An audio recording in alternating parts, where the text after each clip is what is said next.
দর্শক, এটা হলো আমার ছাদ বাগানের খুব পছন্দের একটা গাছ। আপনারা হয়তো দেখে চিনতে পারছেন, এটা সেই বাঁকুড়া পুরুলিয়ার বিখ্যাত পলাশ গাছ। আমার একটা 10 ইঞ্চি টবেই হয়েছে। তবে এর আগের বার অল্প কিছু ফুল দেখা গিয়েছিল, এবার একটু বেশি এসেছে।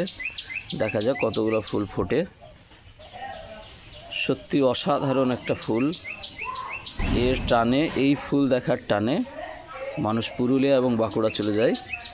এটার সাধারণত 3টে কালার হয়, একটা হলুদ, একটা লাল বা গোলাপি বলে, আর একটা সাদা। তবে সাদাটা এখনও দেখা মেলেনি, অনেকেই দেখেনি, আবার হয়তো অনেকেই দেখেছেন। যাই হোক, এর রূপে মুগ্ধ হয়ে মানুষ যায় দেখতে। তো সেটা এখন আপনারা নিজের ছাদ বাগানও করতে পারেন। ধন্যবাদ, সকলে ভালো থাকবেন। ফুল ফুটে গেলে আর একবার ভিডিও দেওয়া হবে।